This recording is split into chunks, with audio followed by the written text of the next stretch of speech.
Every sip of Coca-Cola brings you closer to the excitement of the FIFA World Cup 26.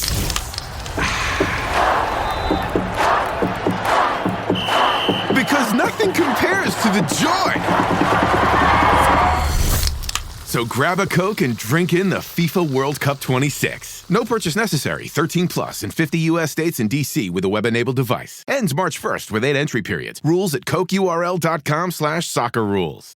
Año nuevo. Los mismos Extra Value Meals en McDonald's. Ahora te puedes llevar 2 snack wraps y papitas y una bebida mediana por solo $8. Solo por tiempo limitado. Precios y participación pueden variar. Los precios pueden ser más altos en Hawaii, Alaska y California y con entrega.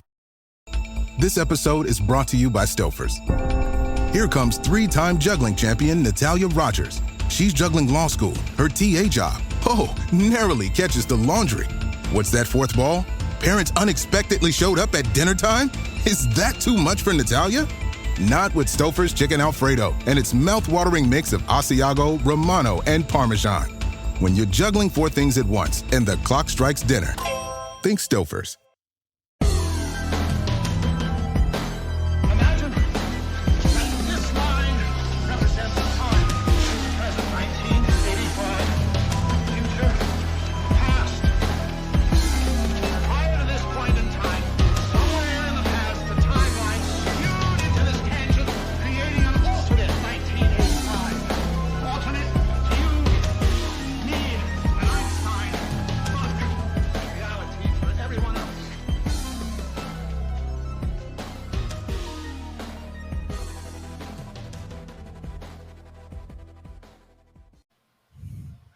Welcome back to the Infinite Rabbit Hole. I'm your host, Jeremy.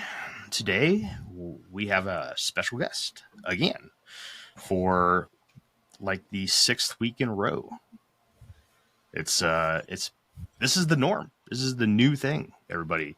You guys are going to see a new face every single time. We have now replaced Jeff with much more hair. There's a lot more hair in Jeff's place now. And it's red. It is red.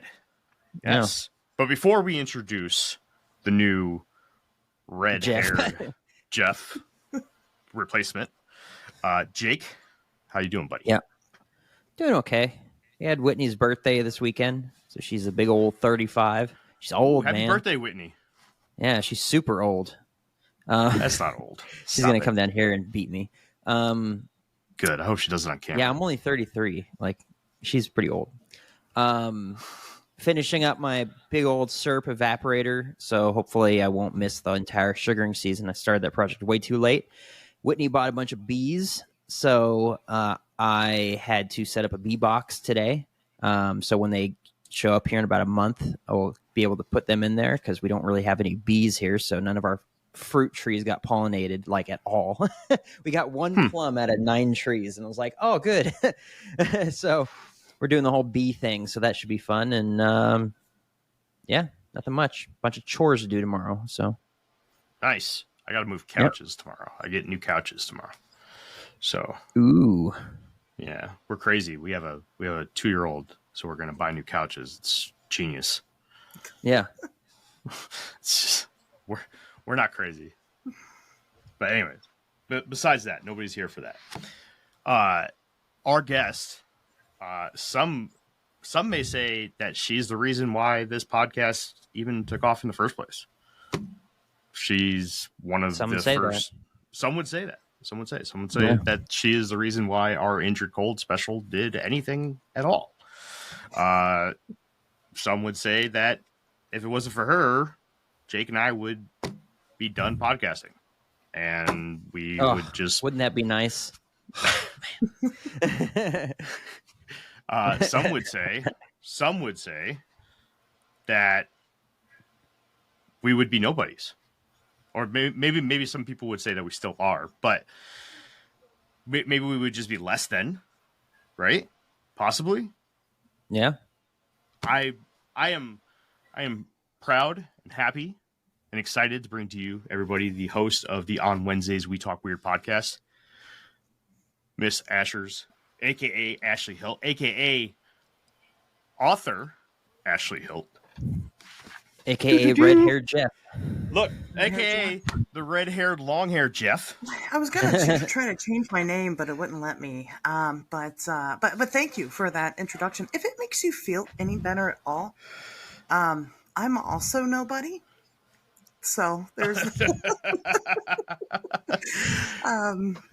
frankly, I've kind of learned that in the paranormal, there's just only so far you can go. So it does seem that way, huh? It is that way. I promise. Keep your day jobs. Don't tell me what to do. Fair. Yes, thank you for having me back on again. I remember I ended up being in a group chat with a bunch of other nobodies and just a bunch of other people, and I think they forgot I was in the group chat, and they were talking about like, oh my god, have you guys heard of Infinite Rabbit Hole? Did you see that they had Asherz on for 10 hours talking about Indrid Cold? And they were like, they thought that you guys were like the luckiest people in the world. So oh wow. I had a great time. Little does everyone know that I kind of forced her to do that. I didn't tell her. Yeah. She had no idea it was going to last that long. Yeah, but it did. We got a question from the chat for real 10 quick. hours straight. It was crazy. Drunk chimed in from YouTube. Is this your first episode y'all showed face? It is not. This must be the first episode you're seeing live. We're actually recording this live right now, Drunk, just so you know. And he also said she has red hair, so I'm gonna automatically believe everything she says. That's fair. Yeah. Absolutely fair. But yeah, no. For a little while there, we did pair up and we partnered and we did Monster Radio for a little while. That was fun. What happened there? I got very busy, and the way I was kind of managing it was a lot of people, right? There was a myriad of co-hosts, and it's just, I think that some people didn't play ball, and I'm very nice, and instead of just firing them and moving on to the next thing, I started writing a book and doing other stuff. So she did. Yeah, I did. It doesn't mean that it won't come back. It doesn't mean that I didn't like having you on specifically. You were definitely there to play ball. But I think that if I want to do that, if I want to rekindle that in the future, I need to rethink how I want to do it, being such a nice person and all. Yeah. Well, it was a fun experience. And if you ever do want help doing it again, I'm there for you for sure. It was a blast. If anybody's interested in hearing Asherz and myself team up for a project, that's on the on Wednesdays we talk weird RSS feed, right? It is. Yep, it is. We did the Phantom Black Dogs. Yep. Mm-hmm. Yep. I think there was one other one too, didn't we? I feel like we did another one, and I am having a very hard time remembering what it was. Yeah, I am too. Lizard Man? No, it wasn't Lizard Man. It might have been. I don't remember. Huh. I guess you're just gonna have to go check it out. You're just gonna go have to listen to all I have like 300 episodes in total. You're gonna have to listen to every single one, find out which ones they are. See how simple that was? Just gonna have to go do it. Yeah. Anyways, so Jake, you got any questions before we dive into this for here? No, but she's absolutely right. I Googled paranormal researcher one time, and it literally said, by definition, a bunch of nerds, dorks, and simps and nobodies that go into dark places and scare each other and record it. So, yeah, I mean, it makes sense.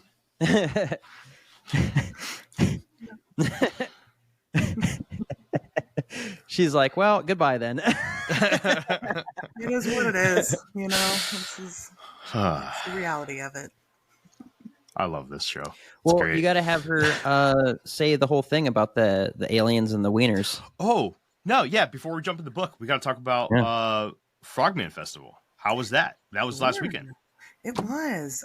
It was fantastic. It always is. I've been emceeing the Frogman Festival since it started. Will continue to do so as long as cartographer Jeff Craig and event organizer will have me. It really is great. So the first year that we did it, Jeff had MetaZoo come, and MetaZoo was the cryptid trading card game people. That's so cool. And they did a $50,000 tournament. So it was a huge turnout, right? It was a lot of people. While we went on to go do the second year, and MetaZoo wasn't going to be there. So we didn't really know what it was going to be like. We're like, well, surely it's not going to be nearly as many people. But we were proven wrong. People showed up, probably about, 1,500 people or so showed up. Wow. It went well. So this year, being the third year, Jeff said, hey, I think we can make this a weekend event. So we did. So it was both days, Saturday and Sunday. Both days, it went awesome. It went great. And, people there are so lively. And I really like it because it's only like 40 minutes away from my house.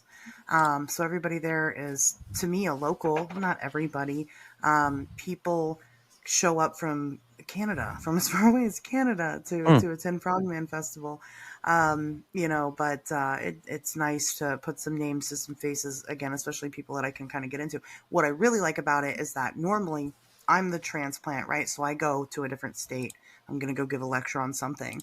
And people tell me their stories, and I'm, 6 hours away from home.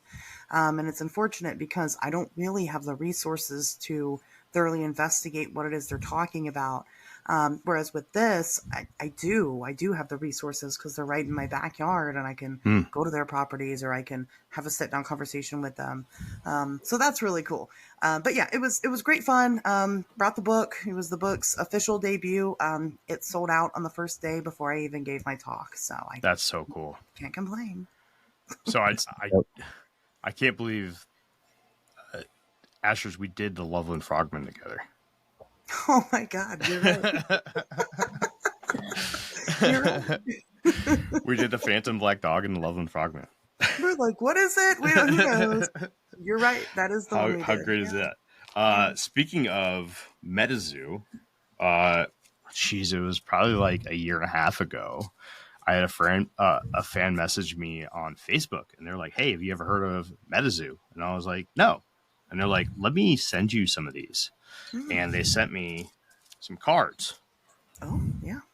Yeah. So these are MetaZoo cards. There you go.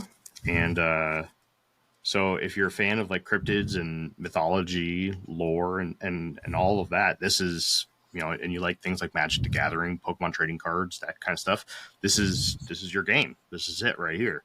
Well, they're defunct now, so they did go out of business. Did they really? Oh, no. They really did. They actually, the owner was a real piece of shit. I got drunk with him one time. For real. At an Airbnb during CryptidCon. Yeah, for real. And terrible person. He brought a bunch of people with him. They were all terrible people.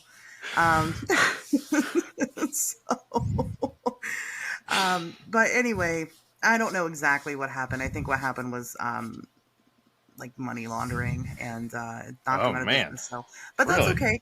It was super popular. People loved it. So more people have been creating the product again because there is a demand for it. So I think Camp Cryptid is the newest cryptid trading card game. Check that out. Very similar to MetaZoo. I don't know if the rules and stuff are similar, but I don't know how that works, right? It's a card game. It's cards. You play with cards. How different can it be, I don't know. I have no idea. No idea. But I'll have to, maybe I should take better care of these, and maybe they'll be worth something one day. I got like a little chibi Mothman. I don't know if you can see him. Yeah, look at him. One of the Mothmans is worth like a lot of money. I saw that. He's like worth a couple $100. It was like 11,000 at one point. So what? No. Yes. Let's look this up. MetaZoo. Yeah. Mothmans. I had a first edition from their Kickstarter when they started, like an open pack that I got from a friend, and I ended up selling it for like $300. Ooh. Jeez. Oh, yeah. Probably could have gotten more at some point, but. Oh, yeah. Well, I got one right here, $777. Jeez. That's cool. My chibi Mothman's worthless. Hey. He's worth nothing. Oh, maybe Well, I mean, what's it worth to you? That's what matters, right? it's worth whatever this penny sleeve is worth. No, it's worth more than that because I got it from a listener. I thank that listener. Thank you, listener. Yeah, cool. We got a question from Skeeter the Common King. He asked, "Is Asherz coming to UFO days?" I have not talked to her about that, but she is more than welcome to come and present. I'll leave that ball in her court. I don't know what UFO Days is. You don't know what UFO days is? That is the festival here about, what is it, about 15 minutes away from us, Jake? Yeah. It's in this little town called Elmwood, Wisconsin. And it's all based around this series of UFO events that happened back in the 60s and 70s in Elmwood. And this it really revolves around this one particular event. There's 3 really big events, and then multiple, I mean, hundreds of smaller events, but 3 bigger ones and then one really big one where an officer had come in contact, or he went to go investigate what he believed to be a fire up on top of a quarry, went up on top of the hill, discovered that this UFO was hovering over the quarry or just beyond the quarry, and a blue light had shined off of the craft, and he was found knocked unconscious and died 10 months later from radiation poisoning and all kinds of crazy health issues. Ultimately, from a heart attack from a gentleman who never had any cardiovascular issues whatsoever in his life. I'm actually in the middle of writing a book on it right now. I'm doing the planning for all of the presenters and everything. So if you're interested, you're in. Go ahead. You run UFO Days? No. That is the president of UFO Days is an amazing woman. Her name's Amy. She's phenomenal. But this year she put me in charge of setting up the presenters. We presented last year. I presented the story of Elmwood to Elmwood. And it went so well that she asked me to do the whole lineup this year. So, yeah. Very cool. Okay. Yeah. When is it? Last full weekend in July. But maybe. Let me figure that out. My co-host is in Wisconsin, Oh, really? Where? He's in some small town. Oh, I know who your co-host is. Never mind. Dude, he's on TV. Yeah, I know who your co-host is. Huh. Tobias Whalen. Yeah. TV's Tobias Whalen. I'd be surprised if he doesn't know about UFO Days. He probably does. He probably does. Yeah. If you guys want to present, you're more than welcome to. For sure. We'll come crash the party. Absolutely. More than welcome. Present whatever you want. For sure. Present Indrid Cold. That's what I've been doing. That's my circuit right now. Anyway, do you want to talk about hot dogs? Do you want me to bring that up? Yeah, we might as well talk about the hot dogs. We can talk about this. Okay, yeah. Unless people want to listen to us plan UFO Days, I guess, No. Come on. We'll talk hot dogs. Everyone, trust me, they all want to hear about the hot dogs. They want to hear about the hot dogs. So, one of the things that I kind of grabbed onto when I give my presentations about stuff, I hate. I do not like to use a PowerPoint. So normally that's what you'll see at these events, right? You'll see somebody with a big old PowerPoint presentation. That's what they follow. And, you're watching it and you're listening to them.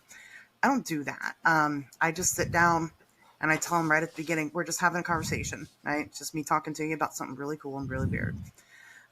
So, and I also like to be funny. I think I'm funny, right? So I try to be funny. People laugh. I don't know if it's because they feel bad or what, but they're do. Laughing. They're not laughing at you. They're laughing next to you. Next to me. Right. So yeah. Anyway, at least you don't have Jake up there with you because he'll make sure they're laughing at you. That's you're probably right. Yeah, Or booing you. he'll Yeah. probably just flap through the room. Um, so I kind of grab onto something. It just depends on what it is. I'm really good on my feet. The first time I talked about Indrid Cold, I had a bit accusing different people in the audience of being Indrid Cold. They like that. This time around, hot dogs became a thing. And actually, there's a little bit more to the story that I didn't share. So I'll share the whole thing. So we had kind of talked about how, Indrid would come with his family, to the Derenberger home, and they would have like big family picnics and whatnot. And, Tanya mentioned a lot. Tanya repeated the same stories a lot. So anything, you guys had her on your show. I had her on my show. I've talked to her a bunch. It's all the same stories you can get in Beyond Lanulos, like almost repeated verbatim. Like it's the same stuff. So one thing she talked about was how they were like fascinated by the hot dogs. They were like really thrown off by them because they don't have processed foods on Lanulos. And so I don't remember how hot dogs got thrown into the joke of things for a while, but it did. And at one point in time during my talk, so at the venue that we were at, they served food, they served hot dogs, and I was the last speaker of the day. And they cut in to announce that they were doing a special $1 hot dog. So it was funny. We all had a good laugh. We're like, oh my God, hot dogs. This is over. Let's go get hot dogs. Anyway, so after my talk, somebody comes up to me and they wanted to talk about hot dogs. And they were talking about this connection between UFOs and hot dogs. And I'm just like, okay, whatever. This is silly, but no, they had really good arguments. So they were talking about how there was like one UFO abduction case where the guy was driving down the road and he was driving like a food truck, like a hot dog food truck. And one of the things that ended up missing at the end of his situation were his hot dogs. Then he went on to say, well, it's not just like about hot dogs, right? It's not like they just love hot dogs. It's that there's something about nitrates and UFOs. So then they mentioned the Betty and Barney Hill case, and they were saying that in Betty and Barney Hill's trunk of their car, they had fertilizer, and the fertilizer ended up being missing. And that one I definitely fact check. I'm familiar with Betty and Barney Hill. That one was true. I don't know about the hot dog truck guy. But it was super interesting. So now I'm interested to see what the connection is there. I don't know for sure. But I mentioned this, and Jeremy, you got very excited about it. I did. ¿Hablas español? Sprichst du Deutsch? Kan du norsk? If you used Babbel, you would. Babbel's conversation-based techniques teaches you useful words and phrases to get you speaking quickly about the things you actually talk about in the real world, with lessons handcrafted by over 200 language experts and voiced by real native speakers. Babbel is like having a private tutor in your pocket. Start speaking with Babbel today. Get up to 55% off your Babbel subscription right now at babbel.com/Spotify. Spelled BABBEL.com/Spotify. Rules and restrictions may apply. Yeah. So, I did. Okay, I did. Not. So during my research, because I'm working on a new project right now, which is another podcast, and it's a documentary podcast, so it's there's no talk show aspect to it whatsoever, and it's going to be a really, really nice blend between all this weird stuff and science and physics and chemistry and everything, and I got to really dive into a subject that has been brought up on this show quite a bit, specifically by Jake, and the question that Jake poses quite a bit is, if UFOs are extraterrestrial or, non-human at all, why do they have exterior lights? Why do they follow FAA regulations? Why do they have a human concept to them whatsoever? It was just a good question. Why is that? And it's something that's always kind of stuck in my mind. It's very, very exciting, and it kind of leans into, well, UFOs could potentially just be human, right? if it looks like human, it smells like human, tastes like human, it's probably Poops human. like a human. It's probably human, right? So I read something today while doing my research, and I was like, that is a very interesting view on this. And all I'll say is that it ties in the exterior lighting of UAP with the concept of nuclear fusion. And when you said that about nitrites going missing, I had to do a quick Google search on if there was any connection between nitrites and nuclear bombs or fusion or any nuclear reaction whatsoever. And there is. Back when they were creating the original H-bombs, the hydrogen bombs, they used to use nitrites as the trigger mechanism to create fusion, which is the reaction that causes the splitting of the atom. So basically, think of it like this, right? If you were to take two, I don't know, baseballs and stick them together with a high-powered spring and pull them apart and let go, what would happen? They would slam back together. Well, that's your electron and your neutron, right? And that spring on the inside is the bond that they have together. That's their potential energy. That's what holds them together. Now think of that on the molecular level. We can pull them apart, but they always come back together. That is their potential energy.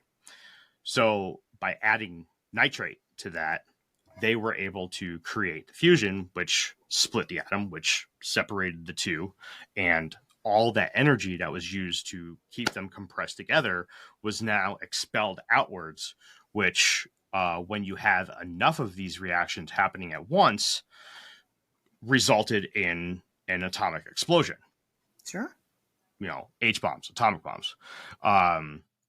Now that somehow ties in with exterior lighting on UAP in my research.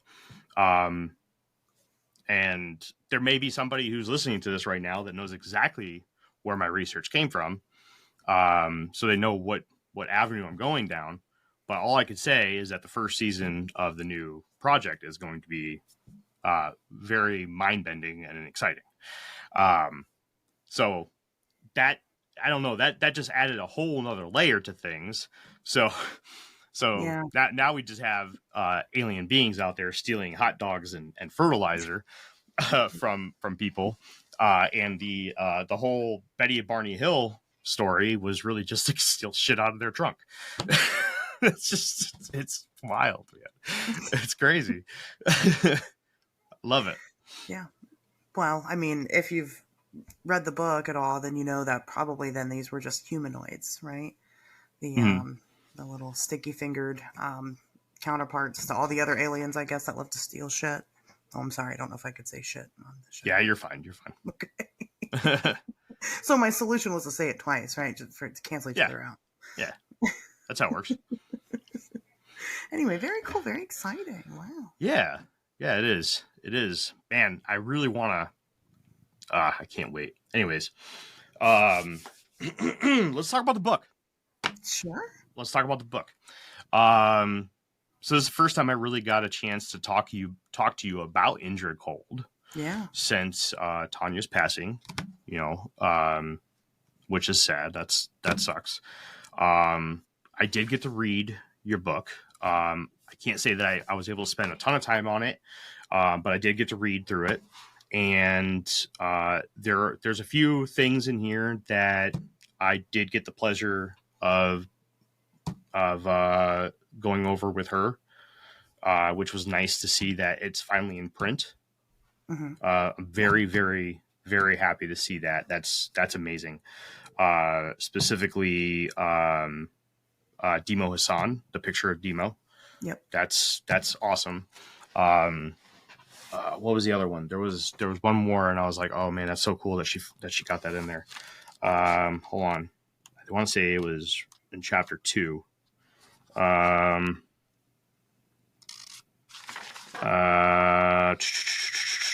drawing a blank here. I just had it. Just thought about it. I should have wrote it down. Anyways, let's talk about when was the decision made that you wanted to write this book? I mean, definitely solidified after Tanya died. But I didn't really know what to write about. You know what I mean?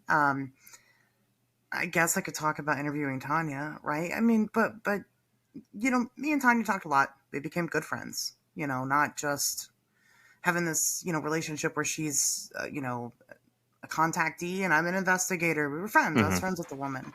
And, you know, we'd always kind of talked about what's going to happen next when she dies, because when I met her, she was in really poor health already. And, you know, it was inevitable, right? Everybody dies.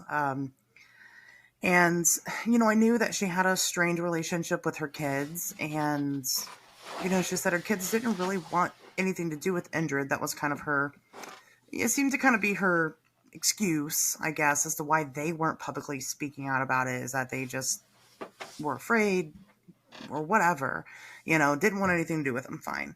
So what happens when you die, Tanya? Does Indrid just stop visiting? Does he have a reason to visit anymore? Do you pass the reins on to someone else? And, you know, on a personal level, I guess I had kind of always hoped that I would be that person. That's why I befriended her in the first place, right? Was to meet Indrid Cold. If he's real, surely I can meet him. And, you know, but we would kind of talk about it, and I'd tell her, look, when you die, your story dies with you. Unless Indrid does start visiting somebody else, it dies with you. And there's nothing else to talk about. So then that would kind of convert to, you know, oh no, I'll talk to Indrid. You know, we'll get you guys together. You'll sit down, you can talk. And then whatever Indrid wants to talk, you know, wants the world to know, that's what you can put out there. And I'm like, yeah, great, wonderful. You know, but it never happened. So she ends up dying. You know, I really, and you can tell reading the book, I don't think it's quite the book a lot of people expected. It's not me writing and going, oh yeah, this all definitely happens. You know, I certainly approach it with skepticism. I always have. And I don't shy away from that in the book itself, especially with Tanya's stories and Tanya's details, because I ended up reading, of course, I had read both books. But in order to write that one, man, I read them back to back, and there's so much that's inconsistent. You know, and it just solidified kind of what my theory was on Tanya's deal and what was going on there. But towards the end of her death, she ended up having a pretty lengthy hospital stay, and she hadn't died yet, but she was definitely on her way out. And I think some people might remember she had like a YouTube channel, or was on a YouTube channel for a while. I think it was Godspeed Ministries or something like that. And she was like making videos from a hospital bed. You know, at that point in time, she was dying.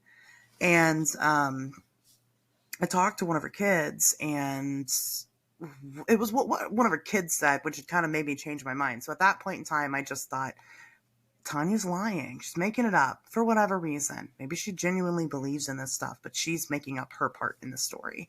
Didn't know if Woody had made it up or not. Didn't matter for Tanya. Didn't think Indrid was visiting her. And when I talked to one of her kids about it, and her kid didn't deny Indrid, it was very telling to me, especially considering the context of the conversation that we had. So, you know, that happened, and that kind of changed my perspective a little bit, but I never really got to touch base with Tanya again in that regard to Indrid. We talked a lot about death. We talked a lot about, I had actually, just prior to that, had a near-death experience myself, so I knew exactly what she was feeling, and but we didn't talk about Indrid anymore. And then she dies, and then I'm like, oh God, now what? Well, Tanya had been working on a second Indrid Cold book. She had sent me the parts of it that she had written. She didn't want to publish it under her previous publisher. She wanted to do it on her own. I was helping her with that process. But there really wasn't anything new in that book. that could really be added to the story. And it's not in this book either. I didn't include it. You know, at the end of the day, I sent it to her kids and I said, hey, this is yours. Do with it what you want. And let it be that. But then I had my own strange set of circumstances happened after she had died. And this is what I wanted to talk about. Sorry, go ahead. Yes. And we're going to, you know, and it was that set of circumstances that really, you know, led me into throwing myself into a full blown investigation with the topic. And of course, what just led me to writing the book. The book itself is part of the investigation. So I'm hoping this is part one. So, but let me tell you what her kids said to me. Okay. Cause this is so important, I think, for people to hear. Because it's a crazy story. And, you know, we talked about it for 10 hours. It sounds made up. Yeah. It does. And, but there's all kinds of like little things like Woody and his wife getting divorced and the wife going, it's not because Indrid isn't real. He is real. It's because I can't stand the drama. I can't stand him disappearing for weeks at a time to go to another planet. You know, you have the psychologist report who said, yeah, he's cleared and he's good. Also, Indrid talked to me telepathically. You know, there were different things about this story that added up to that point, but it's so bizarre. It's like, there's no way. So, of course, I've always not believed it. And initially, we actually struggled with tying Tanya to Woodrow because if you look at Woody's obituary, Tanya's not listed on there as his daughter. Really? And she's not. And so we did a little digging. And then if you look at other things like in Visitors from Lanulos and you compare it to like genuine ancestry records, his wife's name is different. His son's name is different. Tanya's name is not different, but that didn't necessarily mean that she was related to him. She could have been a crazy person that just took on this personality and we all just believed it because he's not around to say otherwise. But it turns out actually it was legitimate. I'm not sure why. Good. Oh, wow, It man. was. I was going to say, holy It was. man, Asherz dropping bombs over here. This Jeez. wasn't in the book. What? No, it turns out Tanya was adopted.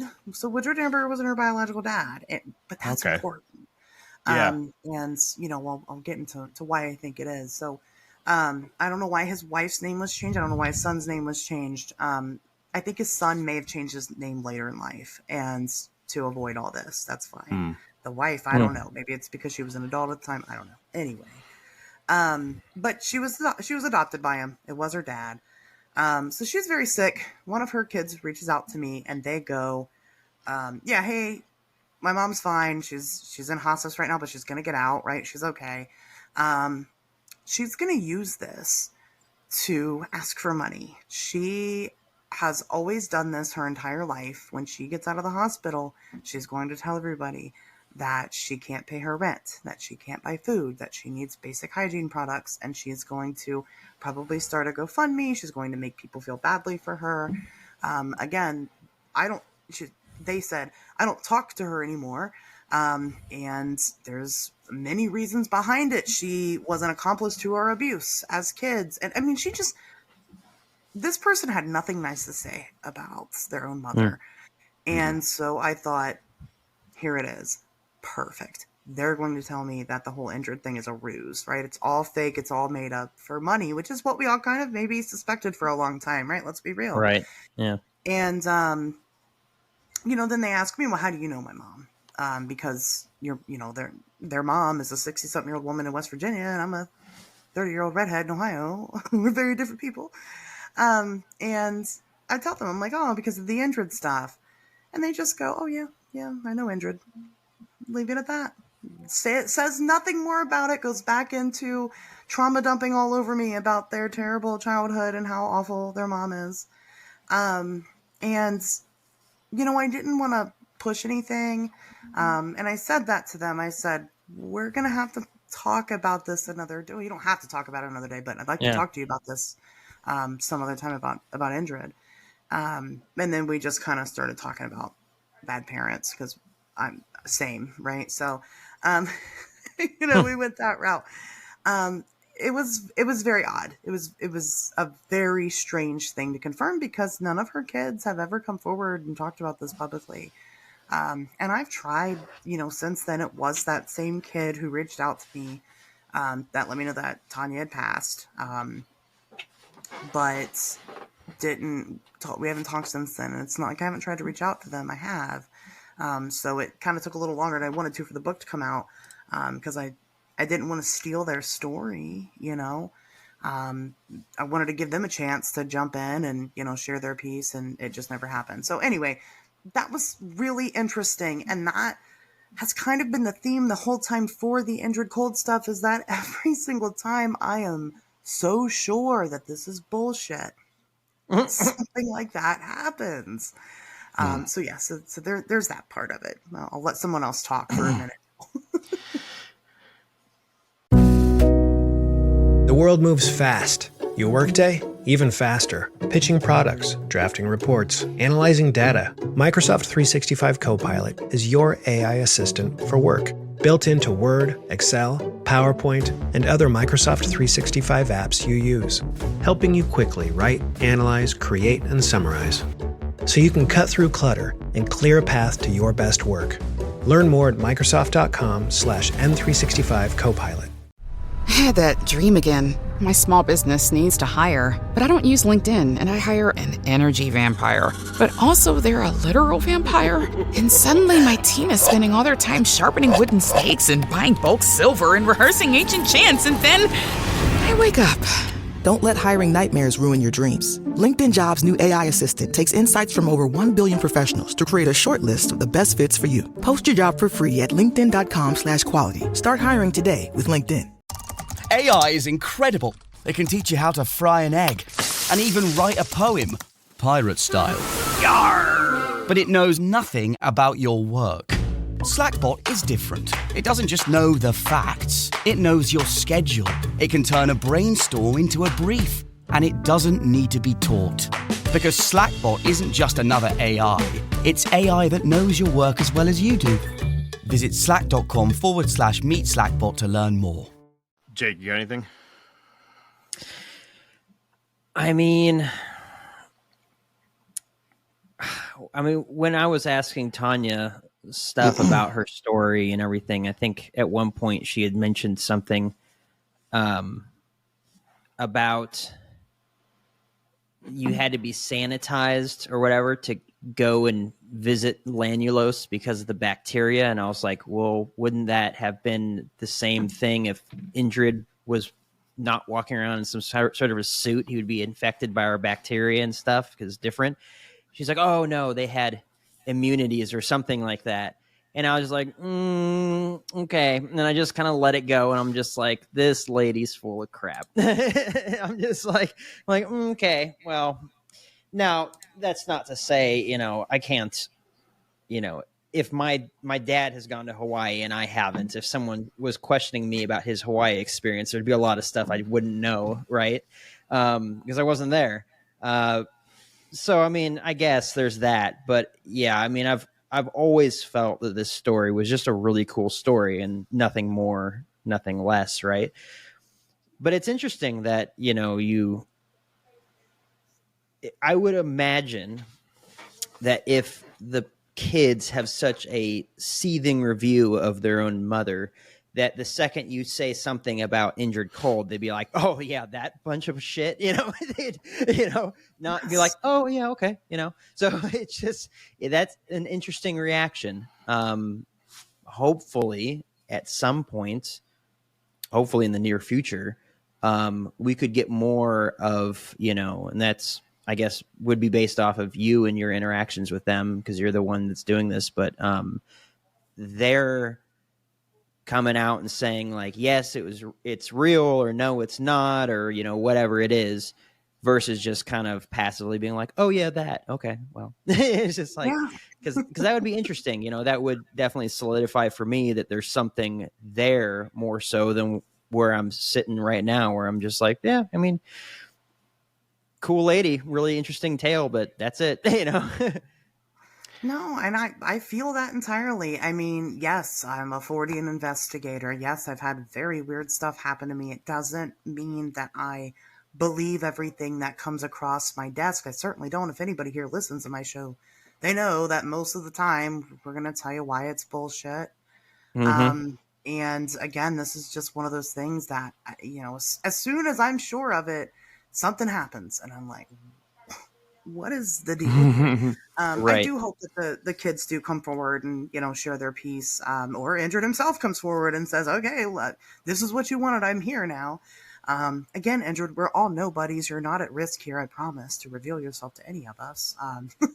Shoot, he could show up right now behind me and I wouldn't even believe he existed. So, I mean, I'd be like, nope, sorry, aliens aren't real. Bye. Fucking Jake. But yeah, it is, it was a really interesting wrench to throw in the whole thing. I still don't know what to make of it. I've got a few things Sure. that I found interesting. Let's take a step back really quick because I want to talk about some of the issues that her kids were talking about because I've also seen a couple of them too. The asking for money thing, I saw that a lot. I ended up buying exactly what happened. Yeah, I ended up buying 5 additional books from her one time. Wow. And I never got them. Oh, I believe that. But yeah, she reached out. I'm not going to read what she said, but I still have the chat. I know if you find Tanya Derenberger on Facebook, she's actually wearing an Infinite Rabbit Hole shirt. Jake and I actually sent that to her. And I'll read just one line of a message that she sent to me, and it kind of hurt because not only did we help spread her GoFundMe that she had, we donated $100 to it. I bought 5 additional books from her that I was going to give away to listeners, as a giveaway that I never got.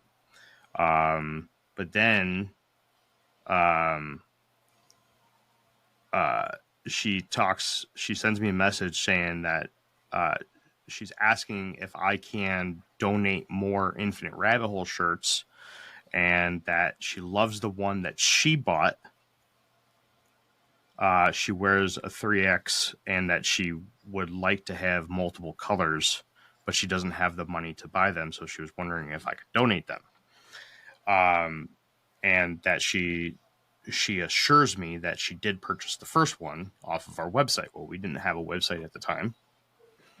And I personally went on to a website that we have not made public we did have a website. We just hadn't made it public yet. We were going through whatever the first website was, Jake.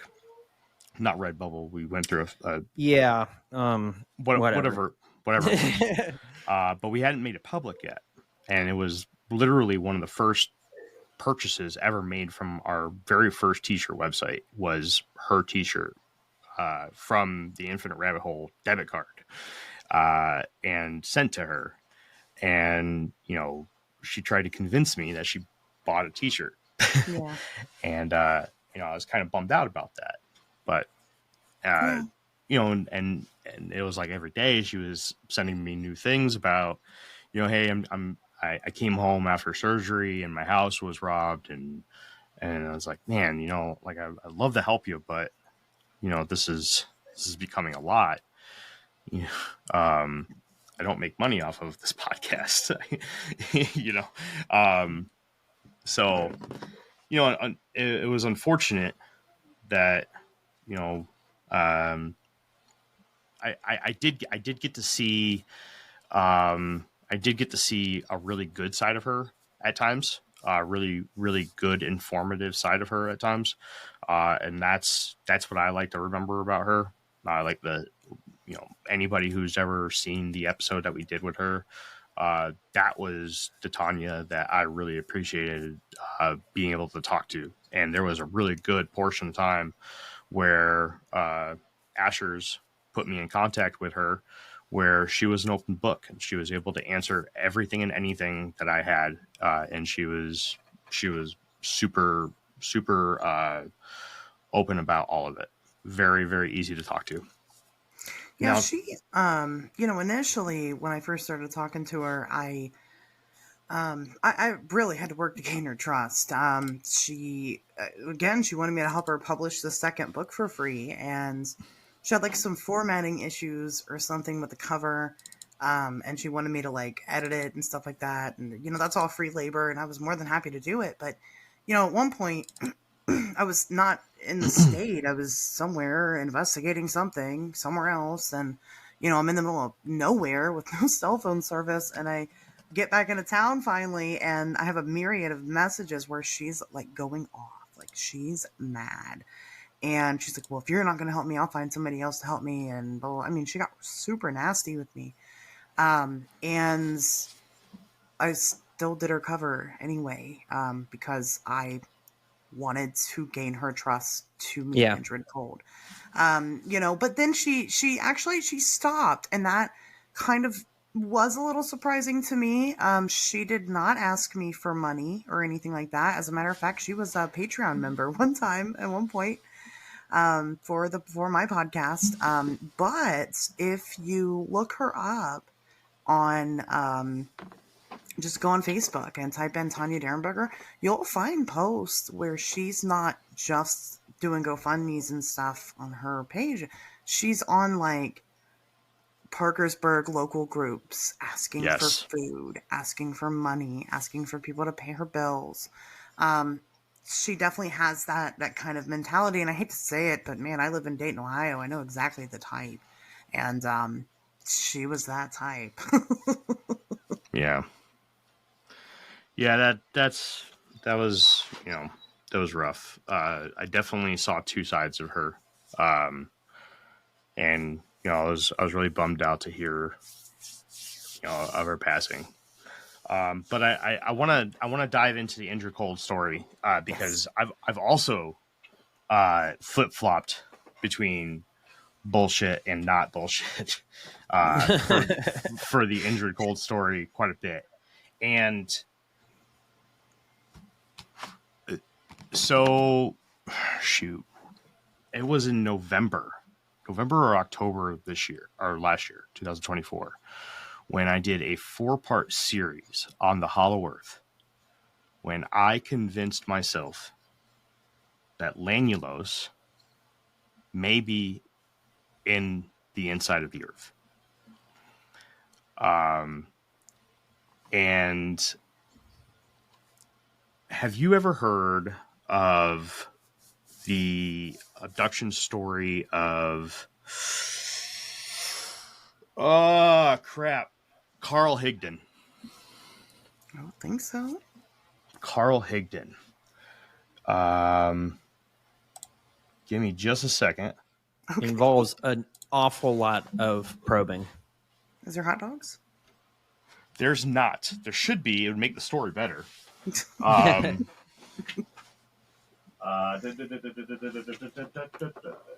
Googling it too while we're talking. Hello, toe cozies. This is the book that you need right here. Okay. I don't know if you're a book reader, but The Alien Abduction of the Wyoming Hunter. This is the alien. Okay. And there are a absolute ton of parallels between the abduction of Carl Higdon and the story of Indrid Cold. Now, there are some differences, right? Carl Higdon was abducted in a clear cube. But just like how Woody Derenberger was taken off planet, but was able to look at a screen, and was able to, watch planets through the screen and watch the Earth pass and then approach Lanulos through a screen. Carl Higdon was able to basically watch outside of this clear cube. But they both went to these planets that were extremely advanced. The Lanulos had the the way that they transported each other, or their form of locomotion, were these rail systems with carts that zoomed you back and forth. Same thing on the planet where Carl Higdon was taken. Interesting. Then when I was doing my research on Hollow Earth, I came across, and I had to bring this up while you were talking because I was like, that this is definitely something that we're gonna have to talk about here. There was screw it. I'm just gonna read this real quick. The civilizations of these enormous beings were in the form of towns similar to those on the surface, and the men were in awe at the technology that was being used in the shape of a conveyor of sorts that transported the beings from point A to point B. Side note, if you listen to our coverage on the Indrid Cold story, you would remember that Indrid was also a part of a race of larger beings from a planet with an intense sun and a conveyor-like transportation system. Side note 2, much of these descriptions are retold in our coverage of the Carl Higdon abduction as well. The man claimed to have spent almost an entire year with a family of these gigantic beings and was incredibly impressed at the size of their fruit compared to the ones common on the surface. Now remember, the diet of the Lanulosians, fresh fruit. One particular example he told was that the grapes in the interior lands were as big as the oranges from the surfaces. Another report was made by a man by the name of Olaf Jansen of Norway in a book titled The Smoky God by American writer Willis George Emerson. In his book, Olaf describes how the sun in the interior of the earth is smaller and duller than the one on the surface. The way he specifically described it was as if it was hidden by a layer of smoke all the time. Jansen, as a young adult, and his father took to this journey due to telling of a land of warmth beyond the ice and cold of the Arctic. The pair spent 2 years traveling through the inner Earth and exited in the South Pole of the planet. By the end of the journey, Jansen's father had passed away, and Jansen eventually settled in America, where he would pass on his story on his deathbed, as well as the maps that he had drawn up throughout his life of the lands he witnessed during the multi-year journey. The story also goes on to tell of large human-like beings with incredible scientific advances who fly saucers who live 400 to 800 years on average. Side note, this is the lifetime of a Lanulosian from the Indrid Cold story. This is all about civilizations from the inner Earth. Whether your business has 6 floors or 6 employees, Walmart Business has everything you need to save time, money, and hassle. You can restock your break room with bulk ordering or bulk up your ordering team with shared payments. And you can get it all delivered straight to your business's door, whether that's on Wall Street or Main Street. Walmart Business. It's the Walmart you love, now for your business. Learn more at business.walmart.com.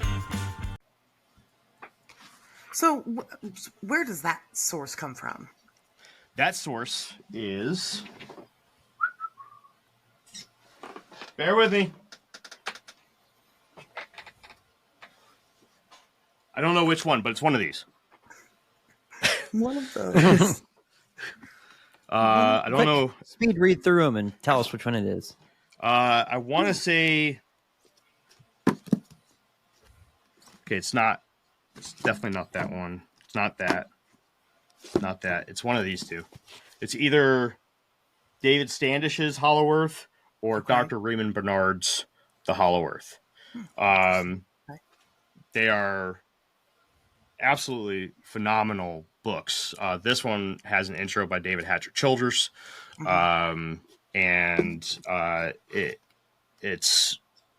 I don't know. It's absolutely, these books are incredible. I'm not going to talk about those ones because they're not incredible. But these two are absolutely incredible. So yeah, there's other things too. I'm just not going to take up the entire episode by talking about all that. But just to draw some parallels for you, if you want to do some side research one day, the Carl Higdon story and Hollow Earth is something that you might want to look into. You know, there's some differences, but not anything that is major. Joe Simonton, the Space Pancakes guy. You know that story, Space Pancakes? Yes, that's Wisconsin. he described the aliens that cooked him up the pancakes as very Italian looking, which is also very Indrid Cold adjacent, right? And then the Lanulesians. This is hard to get used to. Tanya called them Lanulosians. Woody calls them Lanulesians. I've called them Lanulosians.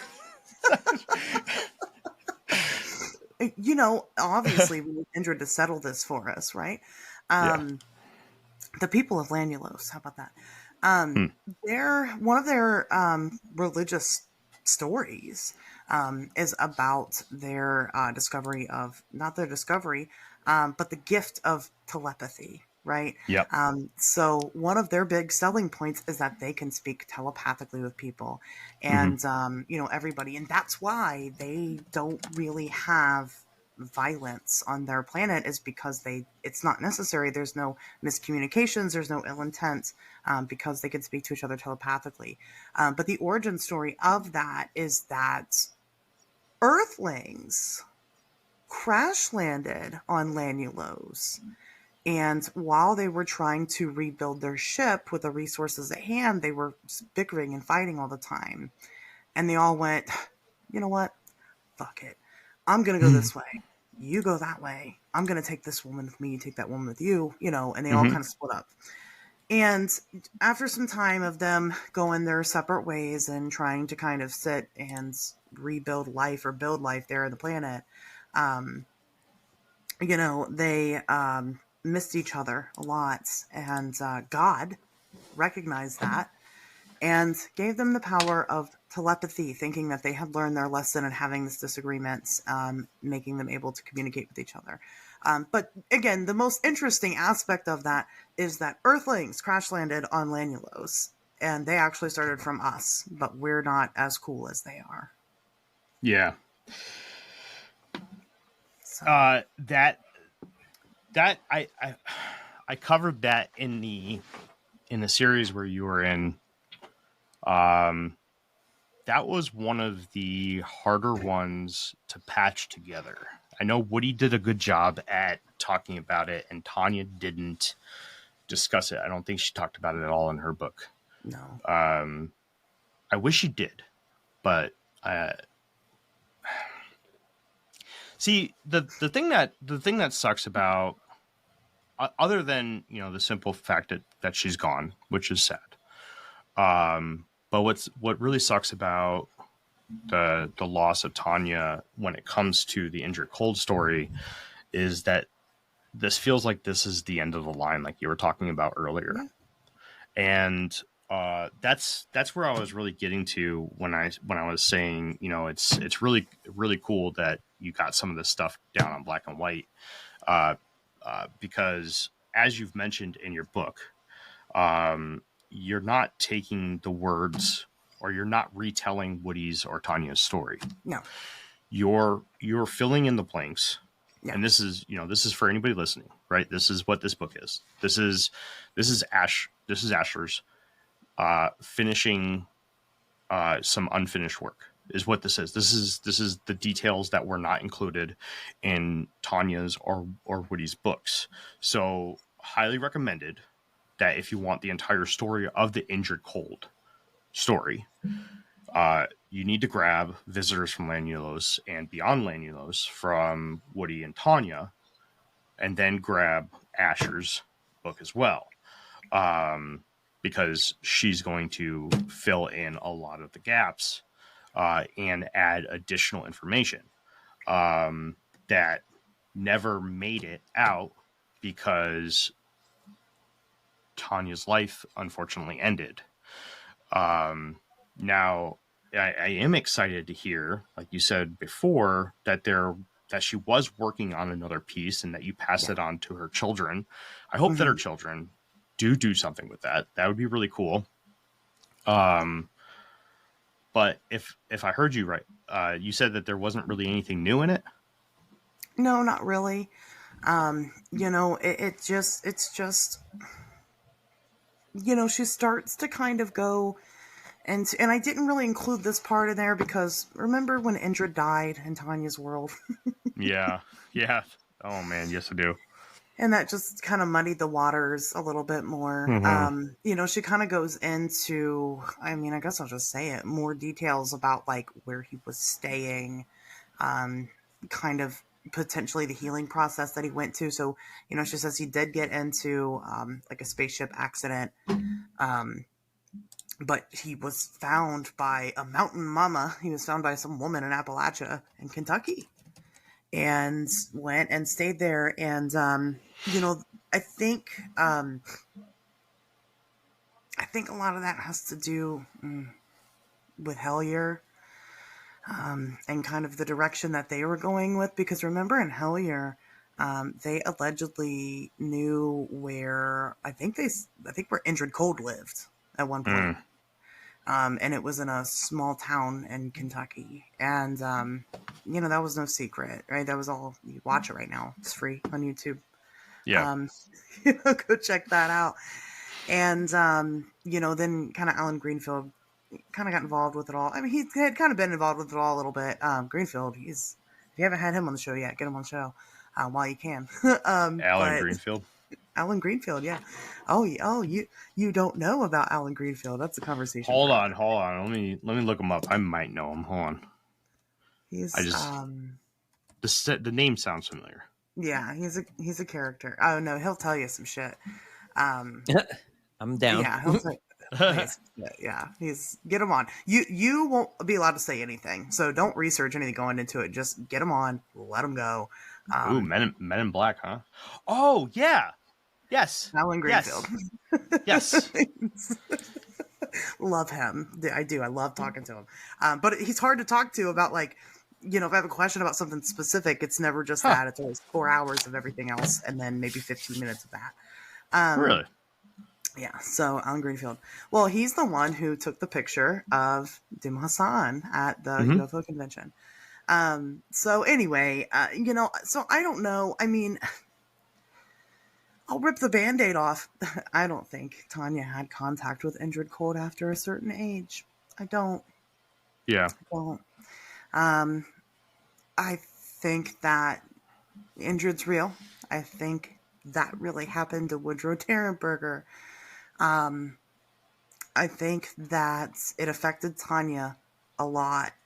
Especially knowing, I said this, she was adopted. Well, this is the conclusion I come to, but there's more after that, and we'll get there. But to wrap it up, I mean, when I wrote the book, when I started sitting down to write it, that's the story I was writing. This didn't happen to Tanya. It happened to Woody, and it affected Tanya in a big way. So again, she was adopted. She already lost one father, her biological father. We don't know who or what, what the deal is there. Yeah.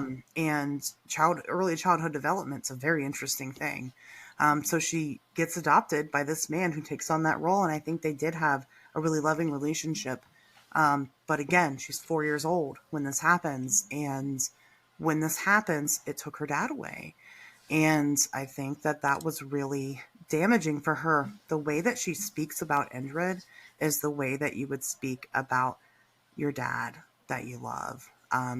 She talks about how Indrid's her protector. He's always going to make sure that, nothing bad happens to her. And he's always kind of just barely there when something unfortunate is happening. And Tanya had a very unfortunate life, and there was always something unfortunate happening to her. She talks about Woodrow, like, oh, I was the daddy's girl. I think she said it on your guys' show. I was the daddy's girl. And no, she wasn't. Maybe she was initially, but she wasn't after all this happened. He was never home. They got divorced when she was a teenager, and her mom moved them to a totally different state. And then her and Woody didn't seem to have a relationship after that. I think that all of that was real. I don't know if his family came and they ate hot dogs in the backyard. I don't know if that's true. I feel like it probably wasn't, but that doesn't matter. I think that Tanya did use this story eventually to cope. And then she learned that she could gain things out of it. And that's what I thought. That's what I was sold on. That's the story. But I don't know. I'm not so sure of that now. No, it's it's a breath of fresh air to hear you say that, because it's, being in the community, you're always hesitant to say things like that, Sure. right? Because you never know who you're going to piss off. Especially in the stupid world that is Facebook freaking groups and Twitter and Instagram, and and everyone's got their stupid opinions about stupid things, and it's somebody out there, or a lot of people out there, may be really attached to the Indrid Cold story, especially, I love, thank you so much. This is the thing that I wanted to say. This is what I forgot. Thank you for calling out the stupid smiling man bullshit. Yes. That is so stupid. I called that out in my series too. It's so stupid. I don't know where the hell they got that from. Sorry, but it's ridiculous. There's no connection between the Grinning Man and Indrid Cold. There is. What are you getting all worked up over? The Grinning Man. There is a paranormal entity known as the Grinning Man, right? Okay, but it's not Indrid Cold. It's a completely separate entity, and it has nothing to do with Indrid Cold. Okay, Indrid Cold isn't watching you sleep. He's not, hanging over you. He's not the reason why you have. He's not watching you sleep. He's watching Asherz sleep, probably. Maybe. Yeah. He's just like this. He's like, I read your introduction. I'm here. Yeah, I'm here. You gotta kiss her on her forehead and whisper sweet nothings. Tanya said you were looking for me. Sorry, that was bad. That was terrible. I hope it happens that way. I just hope it happens. I don't care how it happens. I just want it to happen. That would be cool. That would be really cool.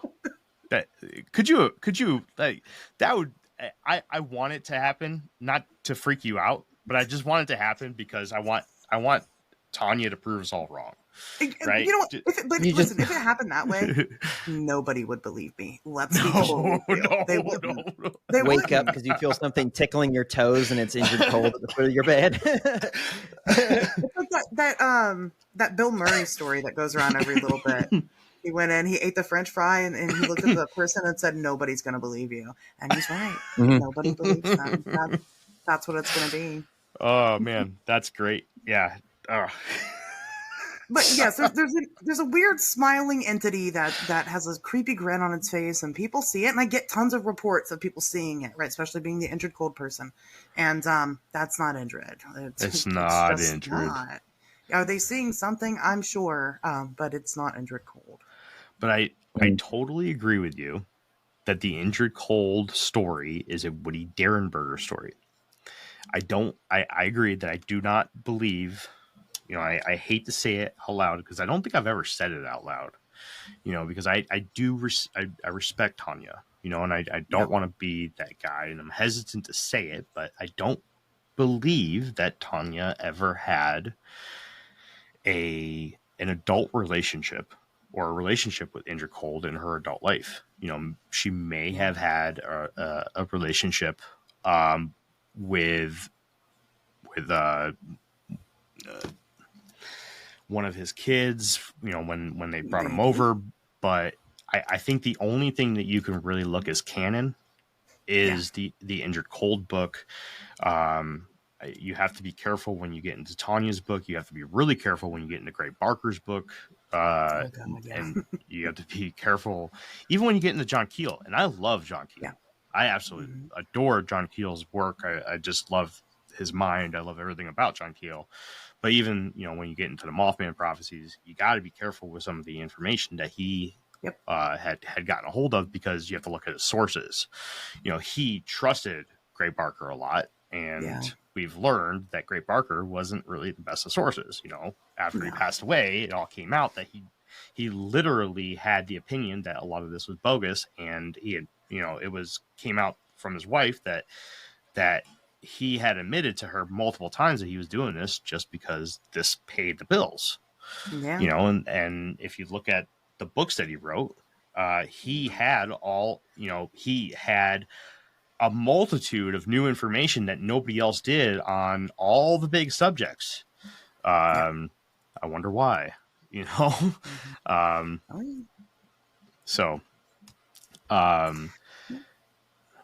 Yeah, I agree. I 100% agree.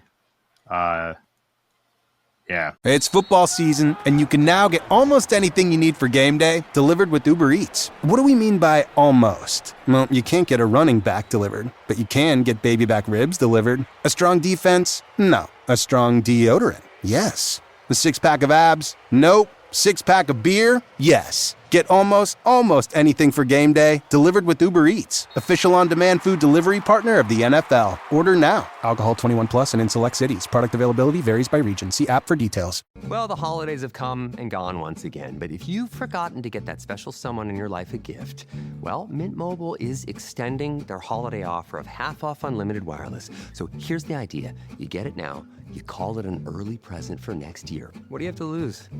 Give it a try at mintmobile.com/switch. Limited time 50% off regular price for new customers. Upfront payment required. $45 for 3 months, $90 for 6 months, or $180 for 12-month plan. Taxes and fees extra. Speeds may slow after 50 gigabytes per month when network is busy. See terms. Your planet is now marked for death.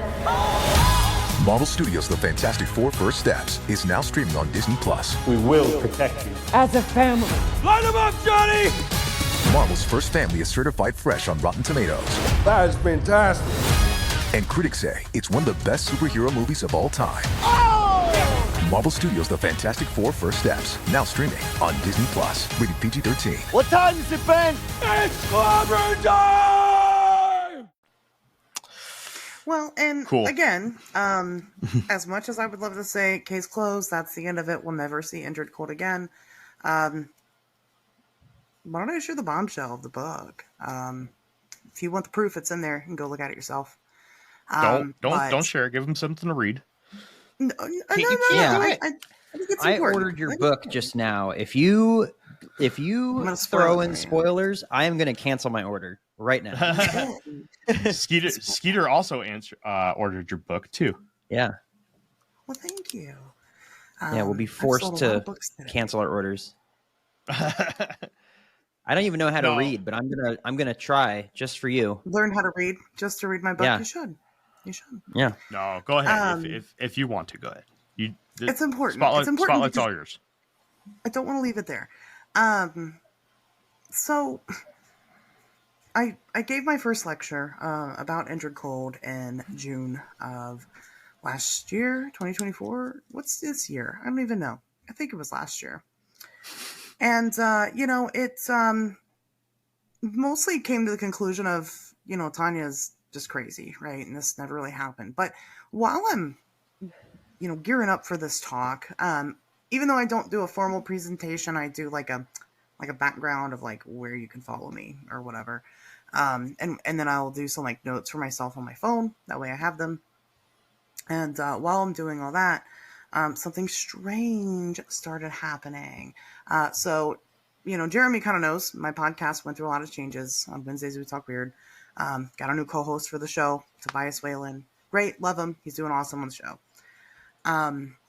We kind of have these meetings every little bit. The show definitely went from a little more amateur to a little more professional kind of recently. And we're trying to spitball out different ideas, right? And what do the kids love? We want to get a younger demographic attracted to the show, and what do they love? They love TikTok, short-form content. Me and Tobias are both millennials. He's an elder millennial. I'm on the younger end of the spectrum, but we don't know how to TikTok. We're not good at that. So, which is crazy because everybody says I'd be great at it, and they're probably right, but I don't know how, y'all. So, we're talking about just throwing some clips up on TikTok of the podcast, getting people to go listen to the actual thing. How can we learn how to do this? And I was like, well, I'll download it again. I've had it before. I couldn't figure it out. Let me download it again. I'll play with it. So I do. I download it again, log in with my same credentials, and I start getting a weird notification. And the notification would say, Tanya Derenberger is following you.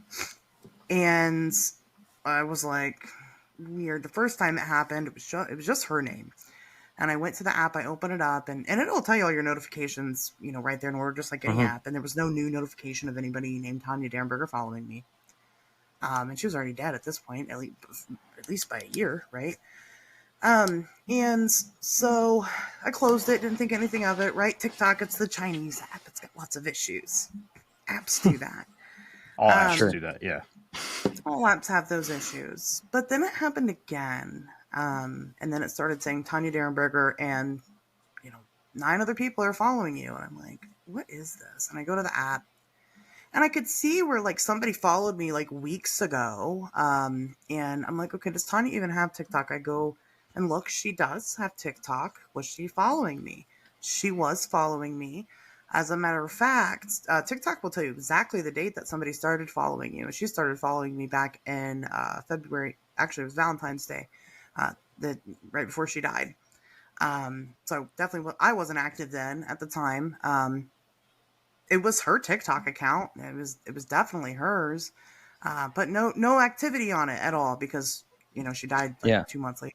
And but this kept happening again and again and again. And so I go and I give the talk about Indrid. Even though I didn't get any Indrid Cold leads, I did get a super interesting lead. I actually ended up having a breaking story over in the podcast. You should go check that out, about a guy named Jack Overby, who had on his gravestone, transcribed on his grave, deceased had contacts and conversations with outer space life from the year 1928 until death. Which is a whole, like I said, that's a whole rabbit hole, and I didn't really catalog it in the book. I might do its own book on it. But somebody was like, could that be Indrid? And I'm like, I don't know. I mean, hell, 1928, that predates Roswell. That predates modern ufology. That does. Super interesting story. Not Indrid Cold. The beings he saw were like an ethereal skeleton and a little green man that came from space. Anyway. So, kind of got busy with that story a little bit because somebody had approached me and asked if I knew anything about the gravestone. It was on his and his mom's gravestone, and I'd never heard of it. And nobody had. I thought I'd be able to go home and Google search what these gravestones were, and nobody knew the story. Eventually, I found out the story, and I just found that out like 2 months ago. So, awesome. Anyway, so I'm also trying to come up with some explanation for this TikTok situation. Meanwhile, I'm also looking into different ways to try to communicate with Indrid Cold. If he's real, surely I can reach him. I know he speaks telepathically. What can I do? I start doing spirit box sessions. I made an Indrid Cold shrine in my bedroom. Because if you want to contact certain gods and goddesses, that's what you do. I'm going to start, it hasn't happened yet, but I'm going to start doing CE5 sessions. Are you really? I am. Yeah. When it gets warmer outside, I sure am, to try to contact Indrid. I found a medium, a couple who's a husband and wife medium who, claims to talk to not ghosts, but aliens, and tried to kind of get them involved. I'm like, great, you can help me talk to Indrid. They wanted to charge me like $200, and I'm not paying that. So it's not happening. But I'm definitely, looking for other ways to try to make contact with this guy. Right. And, so far nothing's worked. Doesn't mean nothing will, just so far nothing has. And, all the while the Indrid Cold the Tanya Derenberger notifications continue. And, got to the point where I was like, okay, I started posting them every time they happened on social media, and people were like, oh, it's just a bot account. They've just created a new Tanya Derenberger account. It was none of those things. It just wasn't. There was no indication that it was. And so eventually I get the bright idea to message the account myself, and I said hello. And it didn't send. The message didn't send on TikTok, and that was weird. Maybe about a month later, I don't have it in front of me. Sometime later, I get the notification again. I send another hello, and it didn't go through. And at this point, I was getting like multiple notifications a week, and I would sit and I would, catalog what it was I was doing at that time. Was there something significant to what I was doing compared to when I was getting these messages? I found no correlation. But one time it popped up, and I messaged it again, and I said hello, and the message sent, and I said Indrid ? And it sent, but Indrid Cold left me on red and never responded. That so piece of crap. It really hurt my feelings. But true story. I've got the screenshot of it in the book. She does. Go look at it. That actually happened, and the notifications have stopped ever since then. So, and I know that sounds so stupid, right? It's TikTok, woman. This isn't proof of anything. I guess so. But before this point, every time I did a show about Indrid Cold, we wouldn't be able to get through it. We'd have to reschedule for another day. We'd have connection issues. Electrical issues are things that tend to happen in high strangeness, especially and things surrounding those Ohio River Valley high strangeness events. Oh yeah. Different things. I was telling my daughter about it one time, and she was she plays this game. It's called Slime Rancher, and she was on the Wikipedia page. And while we're talking about Indrid, all of a sudden the whole Wikipedia page crashes. And it's like, again, none of this would matter on its own, but it's the fact that it would happen every single time. That was fucking weird. And so, here I am now in the next logical step that I had. I wanted to try to investigate a little bit more because the book, I'll be honest with you, I'm self-conscious about its size. I wanted it to be big and thick. And, but, oh, God. there's nothing else to add right now. And I needed to get it out there because I need everybody's help to try to maybe come up with some more ideas.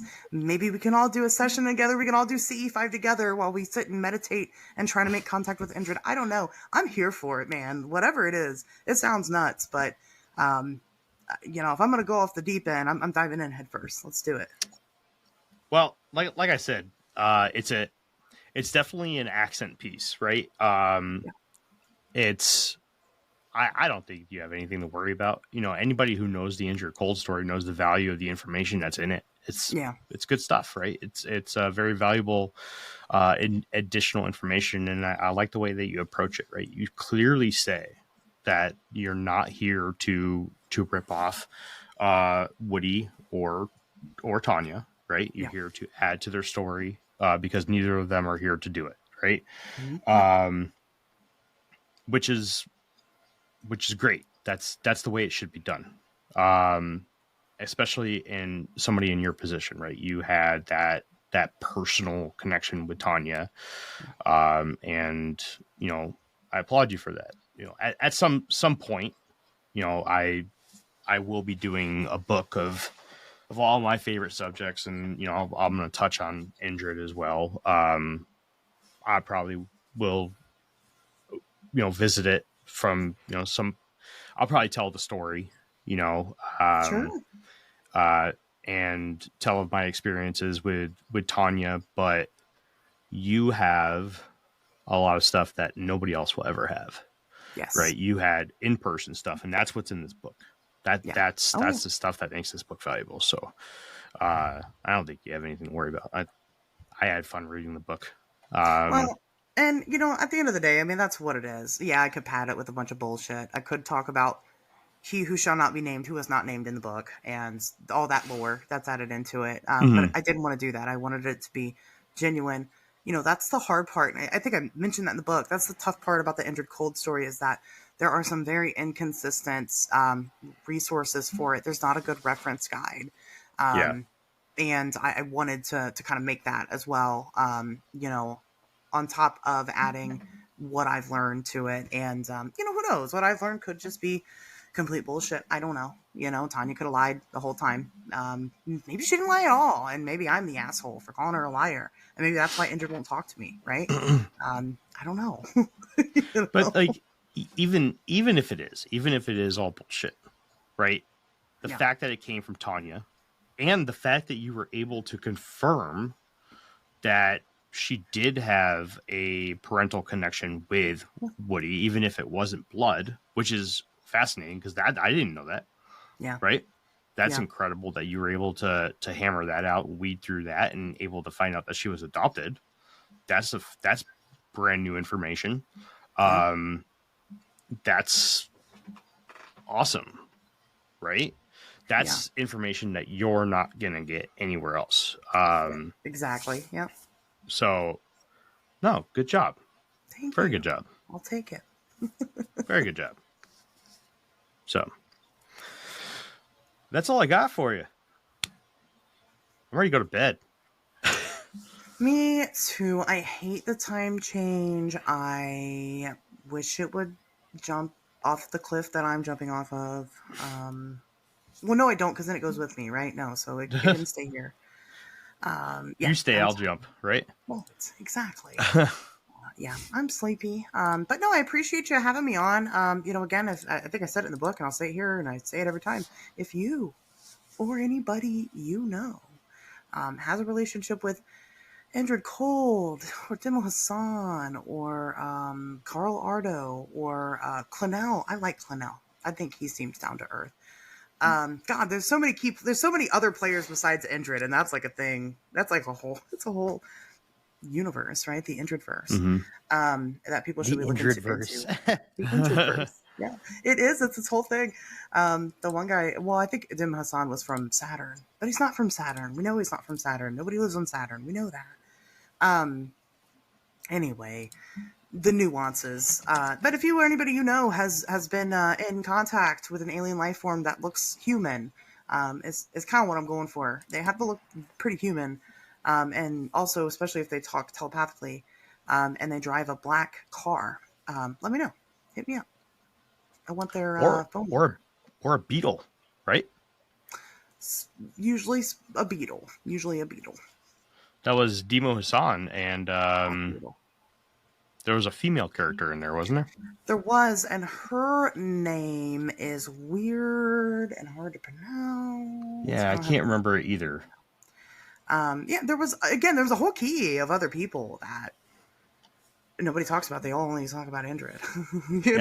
The inclusion of a female character is kind of weird. Just in case anybody doesn't know the whole story of Indrid Cold, it is there's been conflicting reports about females being able to travel within the groups.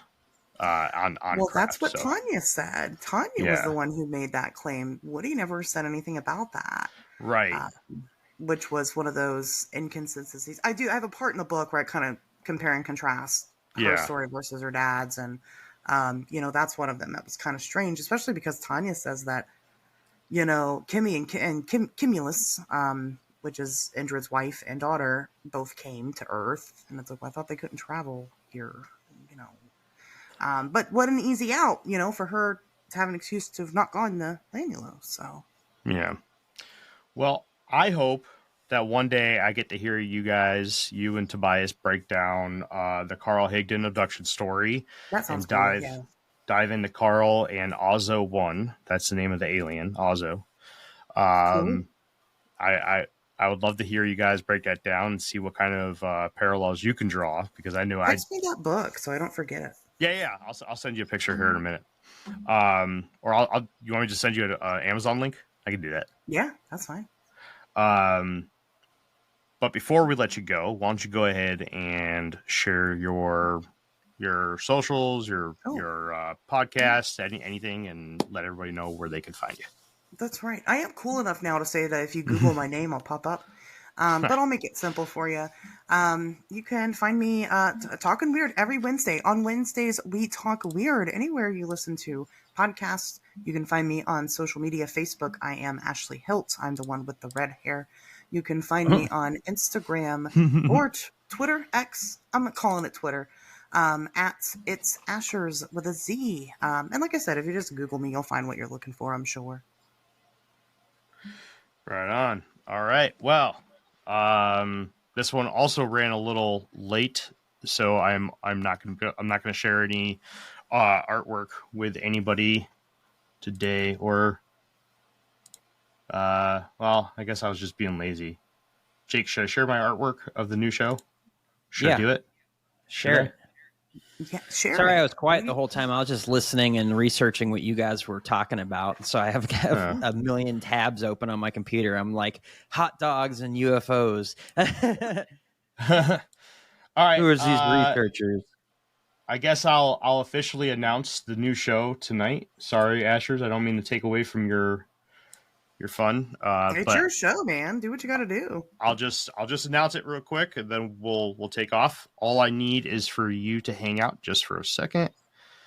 After we're done, that way I can. Riverside's going to download your audio, and when that is that, you can go to bed. I'm a professional. I know how this goes. All right. So, everybody, I would like to introduce you to Decoding Reality. This is the new podcast that you will be seeing. The target date is July 1st. That is when I am aiming for the release of the first episodes. Wow. So, yeah, Very cool. If you are not watching live right now, you are not seeing the artwork for the cover of Decoding Reality. If you are not watching live, there's a naked man on the artwork. That's a naked Big Feets. Oh, I'm sorry. A naked Look at them primates on thighs, the too, artwork. man. Oh, yeah. There's four sets of thighs. 4 sets of juicy thighs. Yeah. Yeah. Ain't no way he's sneaking around the woods with them things clapping. You know what I'm saying? Yeah. But that is it. This is my my documentary series that is coming sometime this summer. Targeted date July 1st. So hang tight, and yeah. And then the book cover is still in the works. So that will be coming at a later date. Hang tight. All right, everybody. That has been another episode of the Infinite Rabbit Hole podcast. Asherz, thank you very much for showing up again. I can't say that I'm happy that I'm not forcing you into another 10-hour stint. We kept it to under 2 hours this time. So It's impressive. It's a first. it is a first. But there's always next time. Yes. And speaking of next time, until next time, travelers, we'll see you probably with Jeff next time. Back to having no hair. Yeah, no hair, Right. not redhead Jeff. Back to maybe wearing a tinfoil hat. We don't know. Right here in the next fork in the path of the Infinite Rabbit Hole. Goodbye, everybody. Goodbye. Yeah, say bye, Asherz. Oh, bye. Bye, Asherz. How Bye, Asherz. How would they know? Yeah. Okay, I'm sorry. Love you. Bye. Bye.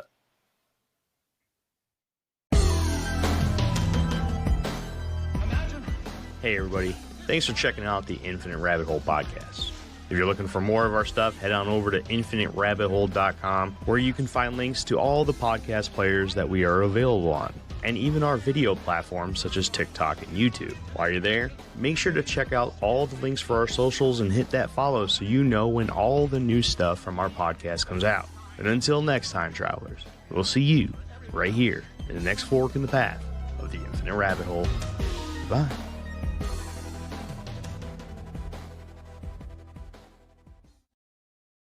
Starting a business can seem like a daunting task, unless you have a partner like Shopify.